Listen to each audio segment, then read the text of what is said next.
Hello বন্ধুরা, চলে এসেছি আরেকটা গুরুত্বপূর্ণ ভিডিও নিয়ে। তো তোমরা সকলেই জানো যে আমরা এসএসসি জিডিকে টার্গেট করে যে জিকেতে একটা ভালো স্কোর করার জন্য যে বিগত বছরের যে কোশ্চেনগুলো নিয়ে আমরা আলোচনা করছিলাম।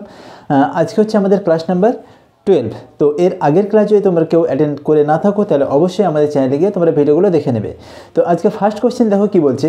তো আজকের ফার্স্ট কোশ্চেন হচ্ছে যে CSIR, central scientific and industrial research, এর প্রথম মহিলা মহাপরিচালক, ঠিক আছে।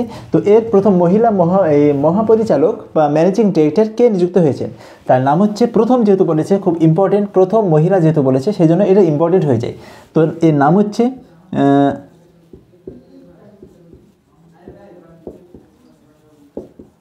নাল্লাথাম্বি কালাইসেলভি। নাল্লাথাম্বি কালাইসেলভি হচ্ছে এর নাম, মহিলাটার নাম। এ হচ্ছে কি CSIR, central scientific and industrial research, এর তাহলে ম্যানেজিং ডিরেক্টরকে, তাহলে সে হচ্ছে নাল্লাথাম্বি কালাইসেলভি। নেক্সট কোশ্চেন দেখো, 2 নম্বর কোশ্চেন বলছে, গৌতম বুদ্ধের ভক্তদের দ্বারা উদযাপিত একটা উৎসব জানা হচ্ছে বুদ্ধ পূর্ণিমা। এটা কোন রাজ্যে সাগা দাওয়া নামে পরিচিত? এটা কোন রাজ্যে সাগা দাওয়া নামে পরিচিত? খুব ভালো কোশ্চেন। তো এই যে বুদ্ধ পূর্ণিমা, এই যে উৎসবটা, এটা তোমার সিকিমে, কোথায়? সেটা হচ্ছে সিকিম রাজ্যে বুদ্ধ পূর্ণিমা উৎসবটা কী নামে পরিচিত? সেটা হচ্ছে সাগা দাওয়া নামে পরিচিত। ভালো করে মনে রাখবে। তো দেখবে তারপর সিকিমে অনেক বৌদ্ধ ধর্মাবলম্বী মানুষ বসবাস করে, আর ওরা যে উৎসবটা পালন করে সেটা হচ্ছে সাগা দাওয়া। নেক্সট কোশ্চেন, ভারতের সাক্ষরতার হার কত? 2011 সাল জনগণনা অনুযায়ী ভারতের সাক্ষরতার হার হচ্ছে, আমরা সকলে জানি কত, সেটা হচ্ছে 74.04%। এটা হচ্ছে আমাদের অ্যান্সার।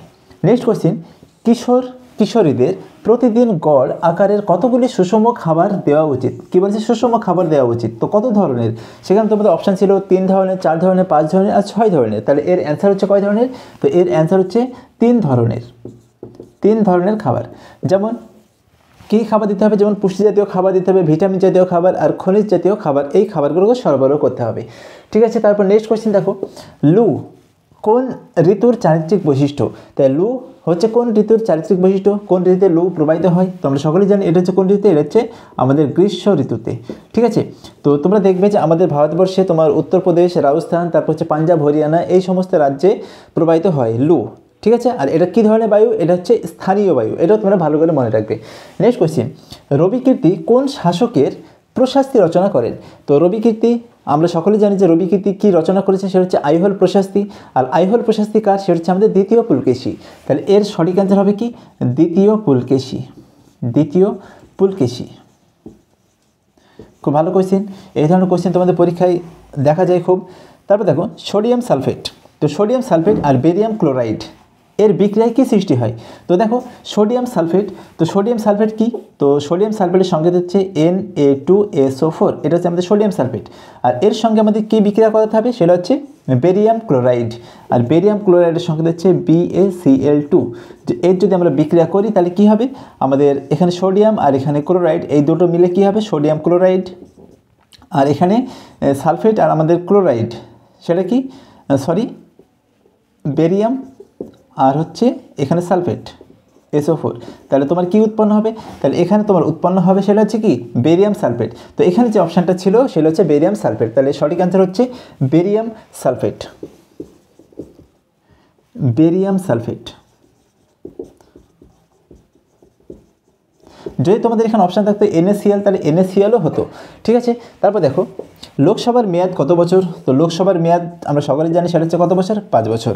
তারপর ব্যাডমিন্টন খেলায় উভয় খেলোয়াড়ের 29 পয়েন্ট যদি থাকে তাহলে তাদের মধ্যে একজন জিতবে কত পয়েন্টে?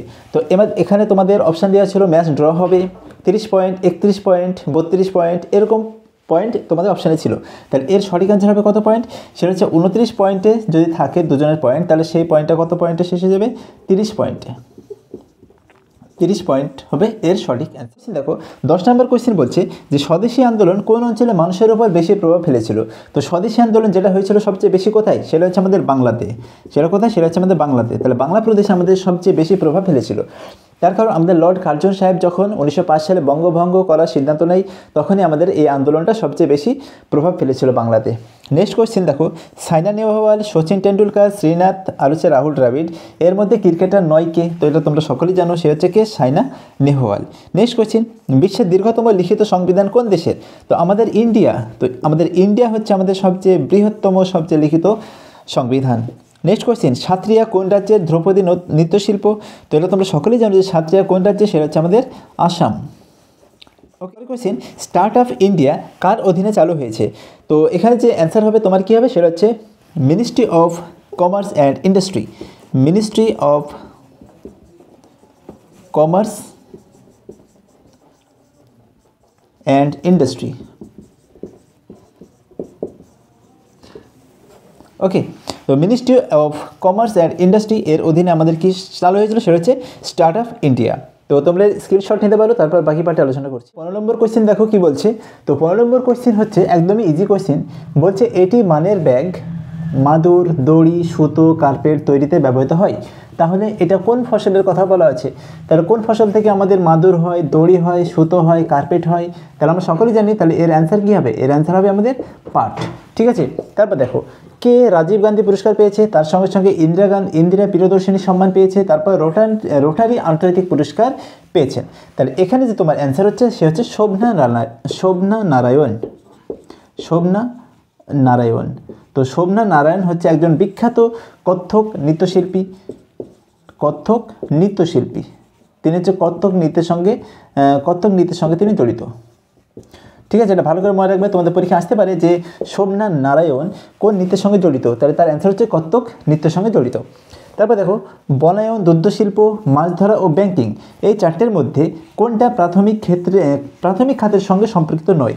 দেখবো আমাদের বনায়ন বা বন, তারপর দুগ্ধশিল্প, তারপর হচ্ছে আমাদের মাছ ধরা, তো এগুলোর মধ্যে কোনটা প্রাথমিক খাতের সঙ্গে সম্পর্কিত নয়? তাহলে এর অ্যান্সার হচ্ছে আমাদের ব্যাংকিং। তারপর ব্যাংকিং হচ্ছে এক ধরনের পরিষেবা। তাহলে এটা হচ্ছে আমাদের টারশিয়ারি সেক্টরের মধ্যে পড়ে। তার কারণ আমাদের তিনটে সেক্টর দেখবে, প্রাইমারি, সেকেন্ডারি আর হচ্ছে টারশিয়ারি।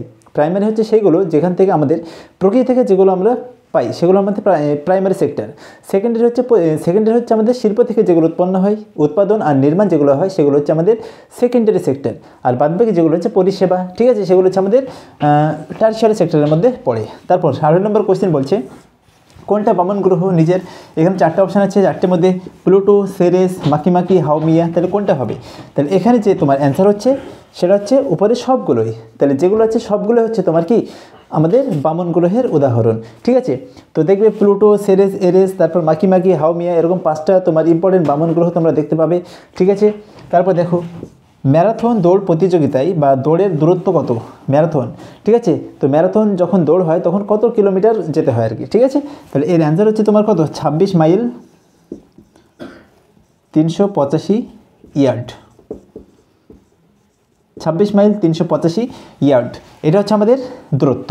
তারপর অস্ট্রেলিয়ার রাজধানীর নাম কি? এটা তোমাদেরকে কমেন্ট করে বলতে হবে। এই কোশ্চেনটার অ্যান্সার আমি বলছি না, এটা তোমরা অবশ্যই কমেন্ট করে বলবে। তো এই হচ্ছে আজকে আমাদের 20টা কোশ্চেন, যেটা তোমাদের এসএসসি জিডিতে এই কোশ্চেনগুলো জিজ্ঞেস করেছিল। খুব ভালো কোশ্চেন, আর এই টাইপের কোশ্চেন তোমাদের পরীক্ষায় আসবে। তো যদি ভিডিওটা ভালো লাগে তাহলে অবশ্যই আমাদের চ্যানেলটি তোমরা সাবস্ক্রাইব করতে পারো, আর ভিডিওটা অবশ্যই শেয়ার করবে। তো ভালো থেকে সকলে দেখা হচ্ছে নেক্সট ভিডিওতে।